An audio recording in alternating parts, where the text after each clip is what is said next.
Olá, pessoal! Seguindo aí o nosso curso Enem para Todos, resolução de questão e revisão de conteúdos do Instituto Federal de São Paulo, no campus Capivari. Hoje nós vamos começar a trabalhar o período do Segundo Reinado no Brasil.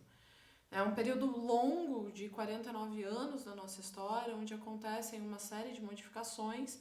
Então eu optei aqui por dividir esse período em dois momentos. Nesse primeiro momento nós vamos olhar para a política interna do Segundo Reinado, aquela instalada logo depois ali do golpe da maioridade, mas também para questões econômicas, sociais e culturais. E teremos um segundo momento onde nós vamos observar a política externa desse Segundo Reinado e também a crise que se instala e vai culminar na queda do Império Brasileiro. Bom, começando aí por olhar a política interna deste momento, eu trago uma charge que já sai publicada lá no século XIX e que mostra, a figura de Dom Pedro como esse imperador que tem ali nas mãos os dois partidos, ele tem nas mãos dele tanto os liberais quanto conservadores. Isso foi possível pela maneira como Dom Pedro II manejou a política interna do Brasil, o que é baseado no chamado parlamentarismo às avessas. É uma forma de governo instaurado por ele a partir de 1847, que vai perdurar até o fim do Império Brasileiro em 1889. Contudo, para entender por que o nosso parlamentarismo ele é às avessas, eu vou olhar um pouquinho para o caso parlamentarista clássico, que é o caso inglês. As eleições na Inglaterra, o primeiro momento do parlamentarismo inglês são as eleições justamente para o parlamento. Parlamento que representa o poder executivo, eu coloquei aqui na imagem uma foto do parlamento inglês. Então, ele é o poder mais importante do sistema parlamentarista criado pelos ingleses lá no século, nas revoluções do século XVII. Depois dessa eleição, quando o parlamento já está eleito, todos os partidos já estão lá, aquele partido que tiver a maioria, ou aquela aliança que tiver a maioria, escolhe o seu primeiro-ministro. Então, o primeiro-ministro, que vai representar o poder executivo e vai formar o seu ministério, ele é uma escolha do parlamento, ele não é uma escolha de nenhum outro poder. E onde entra o rei ou a rainha, no caso inglês? Não entra. Na Inglaterra se diz que o rei reina, ele não governa. Então ele não tem um papel político dentro desse sistema parlamentarista, nem na escolha do parlamento, nem na escolha do primeiro-ministro. Já o parlamentarismo que foi instaurado no Brasil em 1847 vai ter o rei como a sua figura principal, porque aqui começa justamente com esse imperador escolhendo o primeiro-ministro. Então, antes de eu ter um parlamento, eu já tenho um primeiro-ministro escolhido pelo imperador.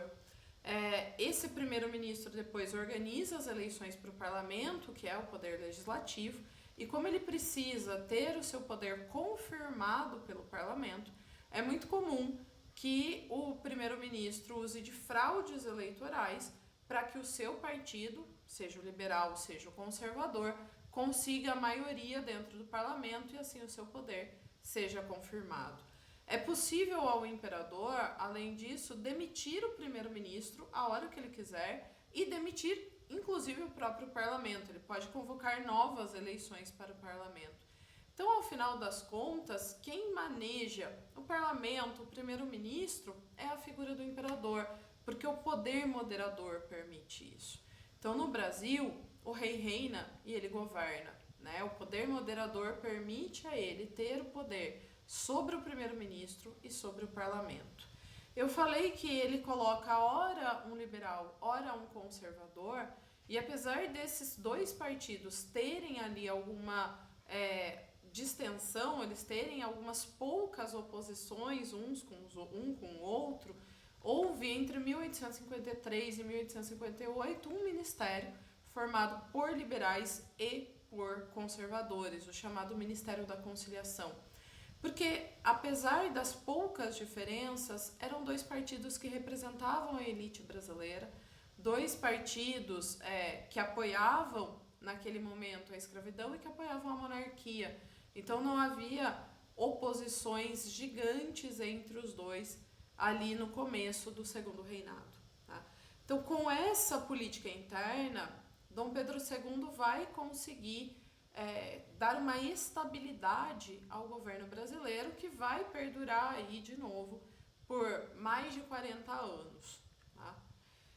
Isso não quer dizer que não existam momentos em que ele vai enfrentar conflitos. Em 1848, estoura em Pernambuco a chamada Revolução Praieira. Ela começa como uma disputa política local. Para muitas pessoas, ela ainda é um resquício daquelas revoltas que aconteceram no período regencial. Ela opõe ali em Pernambuco o Partido Conservador ao Partido da Praia, é o nome que o Partido Liberal tinha dentro dessa província. E as motivações, elas passam pelas motivações políticas, os praieiros, os liberais, perderam postos no governo, mas elas também estão ligadas a uma miséria em que o povo vivia dentro da região, depois que a crise da agricultura vinha prejudicando muito o estado de Pernambuco ao longo do século XIX.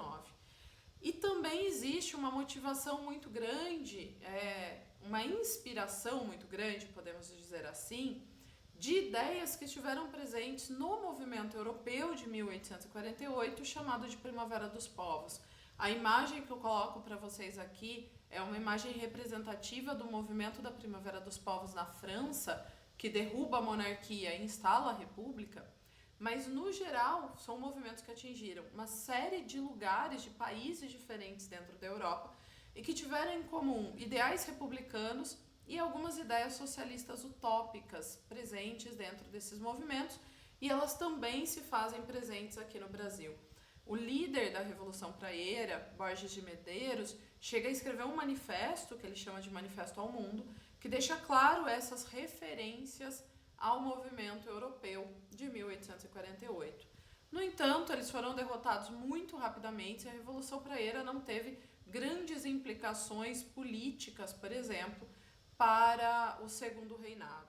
Eu trago aqui uma imagem que mostra como esse movimento se espalha ali pela região de Pernambuco. Ele vai adentrar toda a província, vai chegar também na região da Paraíba, e eu trago para vocês um pouco do que foi alguns tópicos, alguns pontos que aparecem no Manifesto ao Mundo de 1848 que mostram essa inspiração lá da Revolução, da Primavera dos Povos, de 1848 na Europa.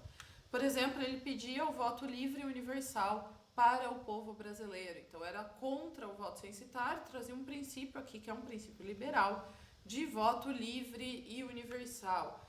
Falava na liberdade de imprensa, efetivamente, que também é uma reivindicação que aparecia muito dentro dos movimentos de 1848, previa o trabalho como uma garantia de vida para o cidadão. Então, o governo deveria garantir que todas as pessoas tivessem um trabalho para poder sobreviver. Essa é uma ideia que aparece muito ligada aos socialistas utópicos, né, que vão fazer parte ali do movimento também.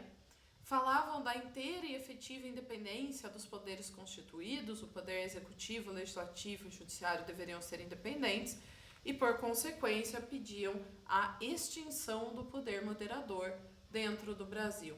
Falavam numa reforma do judiciário para garantir os direitos individuais dos cidadãos. À época, o poder judiciário era indicado pelo poder executivo e legislativo.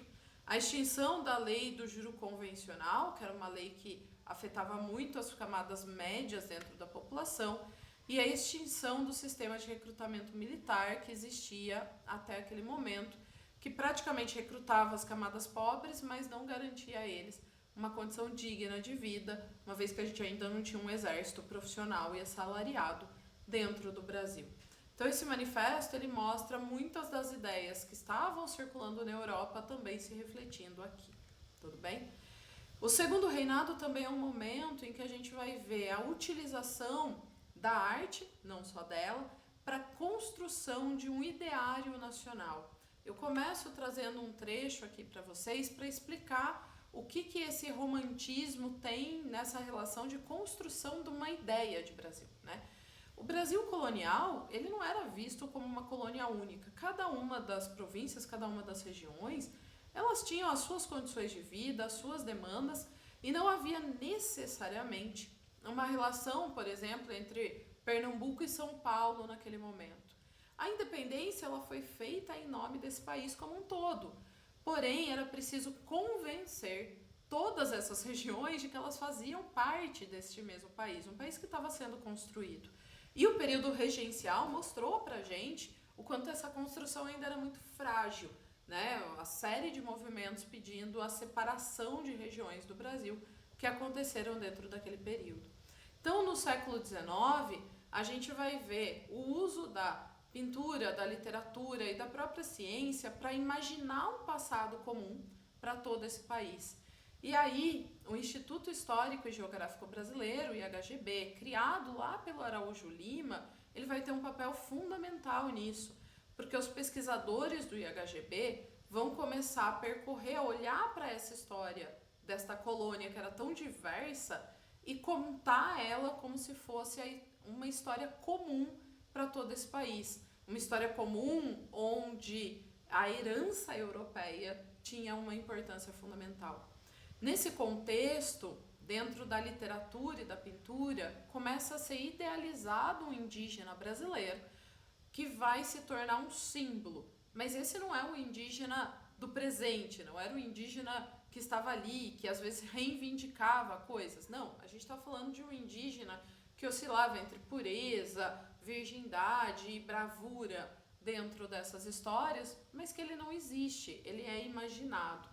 Os grandes nomes na literatura dessa construção são Gonçalves Dias e o José de Alencar. O clássico de José de Alencar e Iracema é justamente essa história. A história que para o José de Alencar, né, a representação do nascimento do Brasil, do romance da indígena Iracema, que representa essa erotização, mas também a virgindade, a pureza, e o português. Importante dizer que nesse romantismo, nessa construção identitária do Brasil, o negro não aparece. Então a gente tem um passado europeu grandioso, que é reivindicado, a gente tem um indígena imaginado, mas a gente tem uma exclusão dessa figura do africano tão presente dentro do nosso país. E aí eu trago um exemplo para a gente olhar como foi feita essa construção. Esse quadro é um quadro do Vitor Meirelles, pintado em 1866, que conta, que retrata a indígena Moema. Ela que, segundo a história, teria sido uma das indígenas a se relacionarem com o português, conhecido como Caramuru, e que quando o Caramuru resolve voltar à Europa e abandona Moema, ela vai nadando atrás do barco e acaba morrendo afogada. Então, o Vitor Meirelles usa dessa história para imaginar essa indígena, a Moema, e quando a gente observa esse quadro, a gente pode ver algumas referências importantes para ele, né? A gente tem tanto o quadro do Nascimento da Vênus, do Alexandre Cabanel, que pintado em 1863, que é uma referência para esse quadro, quanto o próprio Nascimento da Vênus, do Sandro Botticelli, um quadro clássico do Renascimento, que também vai ser uma referência importante para o Vitor Meirelles. E a gente tem o Ofélia, do John Everett Millais, de 1851, que traz essa ideia dos ideais românticos, né, de uma morte silenciosa, de uma morte tranquila nas águas. E aí, fazendo uma análise do quadro, a gente vê essa indígena, né, onde a ondulação das águas aqui ao fundo da obra, de alguma forma vai indicando, vai contornando o corpo da Moema, ele segue as ondulações do corpo dela e cria ali uma sensualidade. A gente tem a luz que incide no quadro, que vai fazer com que a gente percorra o corpo dessa indígena, e o próprio cabelo forma como se fosse um cocar em torno da cabeça dela, né? Esse corpo nu, que tem uma erotização, sem sombra de dúvida, mas que ele se encaixa dentro da natureza, né? Você vê que a cor da pele se confunde com a paisagem, que o corpo dela está plenamente dentro da pedra, né? Se encaixa exatamente dentro da pedra. Você tem uma associação do formato do corpo dela lá com a Vênus do Botticelli, então ela é uma Vênus deitada. E além disso, apesar desse corpo nu ter uma erotização, ele também tem uma questão da pureza, desse morrer por amor, que faz toda a diferença. Então, é uma construção de uma paisagem de um indígena idealizado que não tem nenhuma relação direta com a realidade, mas que serve para imaginar um passado comum para esse território que não tinha esse passado até então. Bom, entrando nas questões econômicas aí do Segundo Reinado, o Segundo Reinado é o período onde a gente vê uma expansão cafeeira maior acontecendo a partir principalmente de 1830. O café entrou no Brasil no século XVIII, sendo utilizado como planta ornamental, mas já no final do século XVIII passou a adentrar a região sudeste, especialmente ali no Rio, Santa Catarina, no Rio e em Minas, mas para um consumo interno dentro da região. A partir de 1810, quando ele chega na região da Baixada Fluminense e adentra a região de São Paulo, no Vale do Paraíba, ali a região de Taubaté, né? A gente vai vendo esse café já sendo enviado para exportação. Mas a grande exportação, o momento em que o café se torna o principal produto no Brasil, é o momento em que ele adentra a região do Oeste Paulista. Né? Então ele vai chegando ali na região de Campinas e vai indo em direção a Bauru, e é um principal momento do café brasileiro a partir de 1850. Quando a gente analisa a porcentagem de exportações do Brasil no século XIX, é perceptível que ali, entre 1821 e 1830, o café ele representava pouco mais de 18% das exportações, sendo açúcar e algodão os principais produtos que nós tínhamos de exportação naquele momento. No entanto, já em 1830, o café representa 43% das exportações brasileiras. E ele vai chegar a 48% em 1850 e finalmente a 56% das nossas exportações em 1870. Ou seja, a gente vai tendo um aumento da representatividade do café na economia brasileira e ele vai se tornando o nosso principal produto. Tudo bem? Fatores que contribuíram para a expansão desse café no Brasil, a gente tinha uma série de recursos pouco utilizados ou subutilizados, uma quantidade enorme de mão de obra escravizada que foi trazida para a exploração do ouro e que após a decadência da mineração está ali, pode passar a ser utilizada na produção desse café. Isso, estou falando ali dos primeiros momentos do café no Rio e em Minas Gerais. E a gente vai ter uma quantidade enorme de terras subutilizadas, especialmente na região de São Paulo. O Oeste Paulista era uma região que não tinha sido utilizada para a produção de nenhum produto até aquele momento. Então você tem uma quantidade enorme de terras que podem ali ser utilizadas para produção maior, vamos colocar assim, de qualquer produto agrícola que se adapte à área. E a gente tem as condições naturais na região sudeste, especialmente no Oeste Paulista, no século XIX, para o café. Então, as condições climáticas de solo, a disponibilidade de água, que era bastante grande, e o relevo eram propícios para a produção do café. Mas nada disso serviria se nós não tivéssemos também uma demanda. O aumento do mercado para o café no século XIX, especialmente depois da segunda revolução industrial, da descoberta da energia elétrica, das pessoas podendo estender, né, o seu período acordadas, e aí as bebidas energéticas sendo bastante demandadas, ele vai ser fundamental para que haja espaço para essa expansão e para que o café seja levado para fora do Brasil. Junto com o café vai vir uma malha ferroviária que vai sendo construída no Brasil ao longo do século XIX, né? Nós temos aí algumas importantes estradas de ferro construídas durante o Segundo Reinado. Bom, toda essa que você está vendo... Toda essa que você está vendo aqui, ó, que liga Jundiaí a São Paulo e Santos em verdinho aqui embaixo do quadro, é a Santos Jundiaí, uma construção de 1868 que vai ajudar para levar... que vai ajudar a levar, a escoar a produção que a gente tem. Nós temos a Companhia Paulista Estrada de Ferro, que é essa em roxinho, que vai passar, o roxo claro aqui, que vai passar, ligar Campinas até Jundiaí, vai chegar já em regiões do Oeste Paulista. Nós temos essa em laranja, que é a estrada mogiana, uma das principais estradas de ferro, que também vai chegar ali até a região de Campinas. E nós temos aqui a Sorocabana construída, que está marcada em rosa para vocês, também vai sair lá do Oeste Paulista, da divisa com o Paraná, e vai trazer esse café até São Paulo. A partir de São Paulo você podia ligar aqui no Porto de Santos. Era possível escoar a produção também pela Estrada de Ferro Central do Brasil, construída em 1855 e que vai ligar lá no Porto do Rio de Janeiro. Também vai ser importante para esse escoamento.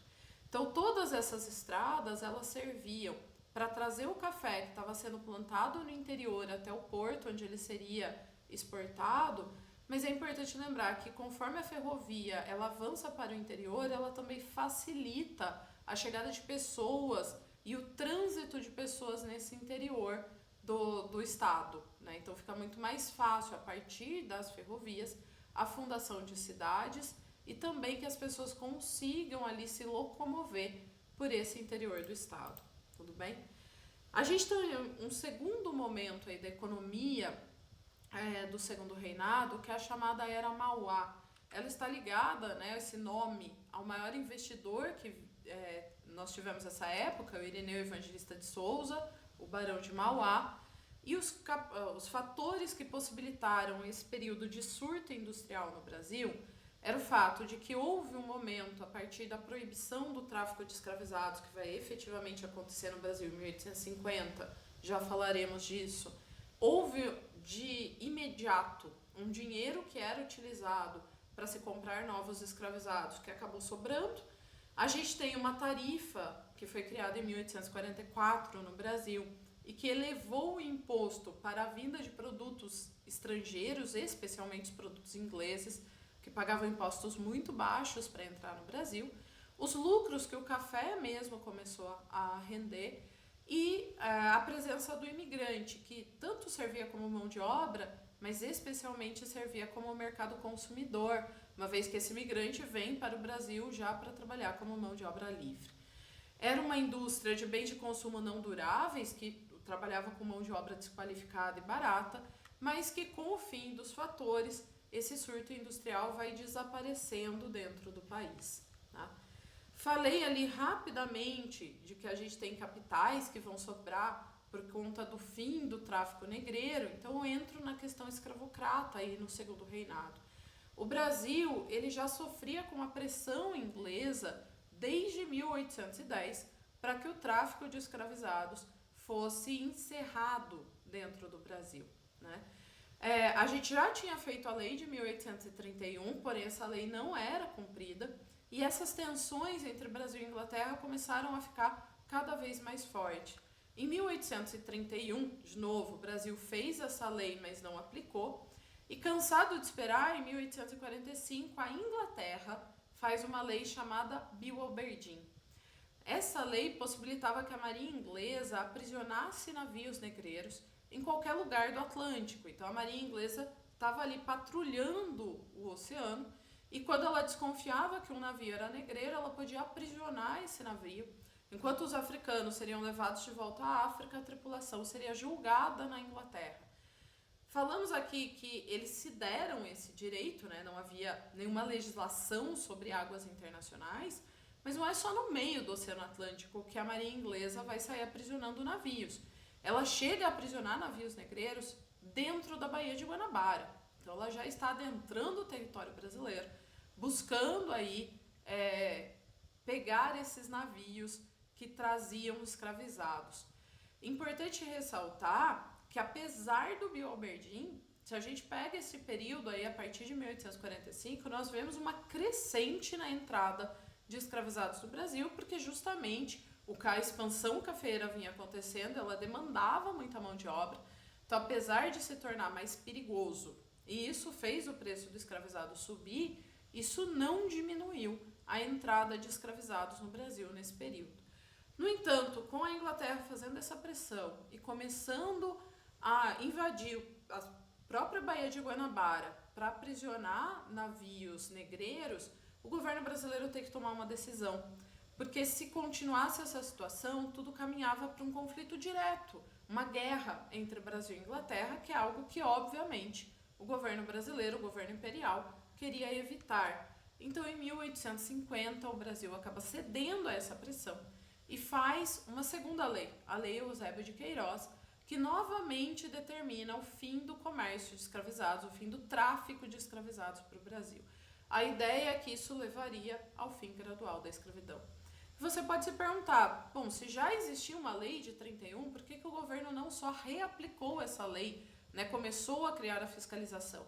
Ora, porque se o governo admite que a lei de 1831 é válida, isso significa que todos aqueles que foram escravizados nos 19 anos entre a Lei Feijó e a Lei Eusébio de Queiroz tinham sido escravizados de forma ilegal. Todos aqueles que foram trazidos da África para o Brasil.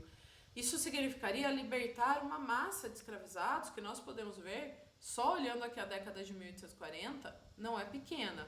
Então, olhando o número de escravizados vindos da África, que entraram no Brasil entre 45 e 1850, nós vemos que se o governo tivesse assumido que a Lei Feijó era válida, ele teria que libertar todas essas pessoas. A partir de 1850, nós começamos a ter uma queda definitiva, nós começamos a ter uma fiscalização em torno da entrada de escravizados no Brasil, e ela vai entrar em queda definitiva até ir se encerrando em meados da década de 1850. O que não significa que nós não temos venda de escravizados no Brasil. A venda interprovincial, ela continuava sendo uma possibilidade. Tá? Diante disso, torna-se essencial pensar em como começar a substituir essa mão de obra, né, que seria necessária. As lavouras paulistas, especialmente, precisavam de trabalhadores em grande quantidade e seria uma mão de obra que começaria a faltar em breve, já que não podia mais trazer novos escravizados ao país. Junto a isso, existe a ideologia do darwinismo social, importante sempre lembrar que isso não tem nada a ver com o Darwin em si, mas uma ideologia criada no século XIX e que vai usar das ideias do Darwin para justificar uma ideia que não tinha nenhum embasamento científico, mas a ideia de que havia também raças superiores e inferiores dentro da raça humana e a ideia de que o branco seria superior. O Francis Galton, ele é um dos grandes defensores da ideia de que seria possível você melhorar um país ou uma região priorizando esses genes que seriam mais evoluídos, então os brancos. Neste caso, ele defendia a ideia de um branqueamento racial, seja através de você dar vantagens a esses grupos, entre aspas, racialmente superiores, seja através da eliminação daqueles que seriam considerados inferiores. As ideias do Galton dão origem ao que a gente chama de eugenia e que está lá na base do movimento nazista no século XX. No Brasil, existe a ideia de que dá para se aproveitar este momento e que se quer trazer imigrantes para o país para branquear o país, então trazer justamente aqueles imigrantes que ajudariam a branquear o Brasil. É possível pensar essa imigração europeia porque a conjuntura europeia do século XIX era bastante favorável. A Europa do século XIX passava pela Segunda Revolução Industrial, que gerou uma série de desempregos, né, que culminou aí numa industrialização nas máquinas automáticas e gerou muito desemprego, muita miséria para parte da população, e também por uma série de conflitos que afetaram vários países do continente e que possibilitou que muita gente visse na imigração a melhor maneira de sobrevivência. Tudo bem? Eu trago aqui para vocês um quadro que vira e mexe, ele aparece aí, que é um representativo dessa ideia do darwinismo social no Brasil. O quadro Redenção de Cã, do Modesto Brocos, ele mostra que a figura no canto, né, esquerdo, a figura de uma senhora de pele escura, mais retinta, que olha para o céu e está com as mãos encostadas, como se ela estivesse agradecendo, fazendo uma oração. Ao lado dela, nós temos a figura de uma mulher de pele mais clara, mas ainda que seria classificada, como a gente chama hoje, uma mulher parda, que carrega nos braços uma criança. Ao lado dessa mulher, um homem já de pele bem mais clara, uma pele que se assemelha à criança. Cã, se você não conhece, nós falamos lá, né, quando explicamos um pouco sobre o início da escravidão africana aqui na América, ele seria, segundo a Bíblia, o filho amaldiçoado de Noé. E houve uma interpretação em torno dessa história bíblica de que os africanos seriam descendentes de Cã. Logo, por terem sido amaldiçoados, poderiam ser escravizados. Importante dizer, de novo, a Bíblia não fala nada sobre isso, tá? Ela não fala que os descendentes de Cã teriam sido os africanos, mas essa foi uma interpretação feita no século XVI. Ora, o que seria a redenção do Cã? O que seria o perdão de Cã? O branqueamento. Então, da senhora de pele mais escura, passa para a filha que já tem a pele mais clara e chega ali na criança de pele bem branca. Então, é como se a senhora estivesse agradecendo ao fato de que o neto nasceu finalmente branco, tá? Pessoal, para que esse sistema de imigração que o Estado brasileiro quer promover funcione, era preciso garantir que esses imigrantes viessem para cá para trabalhar. Então, no mesmo ano que se faz a Lei Eusébio de Queiroz, se faz no Brasil a chamada Lei de Terras. Essa lei, ela determina que todas aquelas terras que eram devolutas, ou seja, que não eram pertencentes a ninguém, elas passavam a ter que ser adquiridas pela compra. Então, até 1850, se você queria começar uma produção, uma fazenda, era só cercar uma terra e começar a produzir.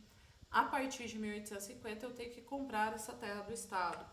Claro, para eu saber o que são as terras que estão sem proprietários ou não, o registro das propriedades passava a ter que ser feito.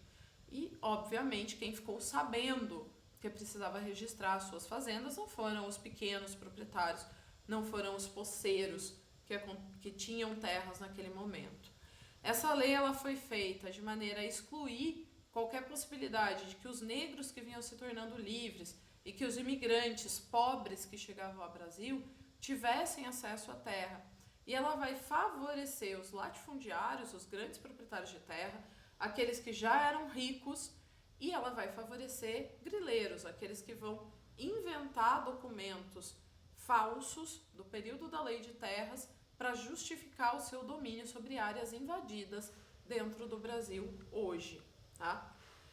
Nos sistemas de imigração que nós temos no Brasil, a primeira tentativa de imigração ficou conhecida como sistema de parceria. Ela foi instalada ali por volta de 1850 e é um sistema criado pelo senador Nicolau Campos Vergueiro, que era dono de uma fazenda em Limeira, chamada Fazenda Ibicaba. Eu trago aqui uma imagem de uma novela da Globo e por um motivo, né? Esse é o sistema que fica famoso, que vai mais aparecer e que é mais comentado dentro dos sistemas de imigração do Brasil. Como que ele funcionava? O fazendeiro, ele pagava para aquele imigrante que quer vir para o Brasil a passagem para ele vir da Europa para cá. Ao chegar à fazenda, ele destinava um número de pés de café ali para que o imigrante cuidasse, tomasse conta, né? Então ele garantia uma terra ali que o imigrante deveria tomar conta. E ele fazia empréstimos para que esse imigrante fosse cuidando da produção ao longo do tempo, ao longo do período de um ano. Ao final deste ano, a produção que o imigrante conseguiu nos pés de café que foram destinados a ele seria vendida, metade da produção, né, metade do valor arrecadado seria dado para o fazendeiro, uma vez que ele é o dono da terra, que ele é o dono da fazenda, e da metade que ficava com o imigrante, ele deveria pagar os empréstimos e as passagens com juros acrescidos. Se nós juntássemos o fato de que esses imigrantes estão vivendo junto com escravizados em condições não muito boas e com uma dívida que eles faziam que se tornava impagável, isso vai gerar uma série de revoltas ao longo do tempo e que culminam em sanções europeias. A Alemanha, por exemplo, chega a proibir a imigração para o Brasil. Pode-se imigrar para os outros lugares, mas não pode-se vir para o Brasil. Isso vai fazendo com que o sistema de parceria ele vá minando, ele vá morrendo dentro do país. E ele não é o sistema que vai culminar na grande vinda de imigrantes para cá. A partir de 1870, né, com uma dificuldade cada vez maior de conseguir mão de obra, o quem vai entrar nesse sistema de imigração é o governo. E aí a gente fala numa imigração subvencionada, né, que recebe um subsídio, um patrocínio do governo. O Estado entra justamente para garantir aquelas pessoas que querem imigrar para o Brasil a passagem. Então ele manda navios inteiros com todas as passagens pagas para a Europa para trazer imigrantes, de preferência famílias, que quisessem vir para cá.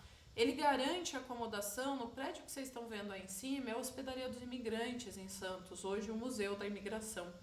E ali esses imigrantes tinham de uma semana a um mês, a depender do período, do período em que está sendo feita essa imigração, para conseguirem o contrato e para se conduzirem até a fazenda. E ele garantia que o fazendeiro ele ofereceria a este imigrante um salário. Então não podia ser um sistema onde o imigrante trabalhava em troca de parte da produção. Não, ele receberia um salário. Além disso, o fazendeiro deveria que dar os custos do primeiro ano e garantir um pedacinho de terra dentro da fazenda para que o imigrante pudesse fazer uma agricultura de subsistência. Isso quer dizer que as condições ficaram maravilhosas? Não, mas elas são muito melhores do que ali no momento da imigração de parceria que nós temos. O imigrante, a ele garantia fazer o trabalho, o papel dele efetivamente é de fazer o trabalho. Mas nós estamos falando de 1870. Esses imigrantes ainda convivem com escravizados dentro do Brasil. Aquela ideia de que o escravizado vai embora e o imigrante entra na fazenda, ela é errada. Os dois conviveram muitas vezes ao mesmo tempo trabalhando em fazendas de café. A partir do momento em que o governo começa a subsidiar, a gente começa a ver aqui em 1870 um aumento da imigração no Brasil, que vai alcançar o seu auge em 1800, na década, né, entre 1890 e 1899, logo depois do fim da escravidão dentro do país. Tá? O que nós podemos ver de transformações que acontecem neste período no Brasil? Nós temos um nascimento ali de um grupo da elite, que são os fazendeiros do Oeste Paulista, que é um grupo que tem consciência de que ele tem uma posição dominante mesmo, e ele quer colocar essa posição perante o Estado, e que muitas vezes foi considerado um grupo mais moderno. Não gosto da palavra, porque apesar de ser um grupo que vai se inserir mais facilmente dentro do capitalismo, e por isso ele é chamado de moderno, ele ainda usa mão de obra escravizada. Então, ali a gente tem essa oposição entre a ideia de uma modernidade capitalista, mas da permanência desse resquício colonial que é a escravidão dentro do Brasil. O imigrante ajuda na construção dessa mentalidade capitalista no sentido em que ele vai ser mão de obra livre assalariada. O capitalismo ele é baseado nessa ideia de uma mão de obra que tem que receber, não pelo seu trabalho, mas pela venda da sua força de trabalho. Nós temos também um processo de urbanização, porque, como eu disse, as ferrovias permitem que esses fazendeiros eles vivam em cidades e vão até as suas fazendas, né? Você permite uma maleabilidade maior de transporte para essa população. Então, nós tivemos um crescimento urbano muito grande e na imagem que eu tenho aí para vocês, pode parecer estranho para alguns, mas é uma foto da Avenida Paulista em São Paulo, onde inicialmente nós temos os casarões dos grandes industriais, os fazendeiros, os barões do café. É perceptível que essas cidades que elas crescem, elas vão ter benefícios só para os ricos, porque os escravizados, os imigrantes pobres não vão conseguir ascender aos melhores lugares dessas cidades. Pessoal, fazendo aqui nesse vídeo a revisão do conteúdo, e nos vídeos seguintes nós vamos dar uma olhada em como esses assuntos são cobrados de novo dentro do Enem e dentro das provas das estaduais paulistas.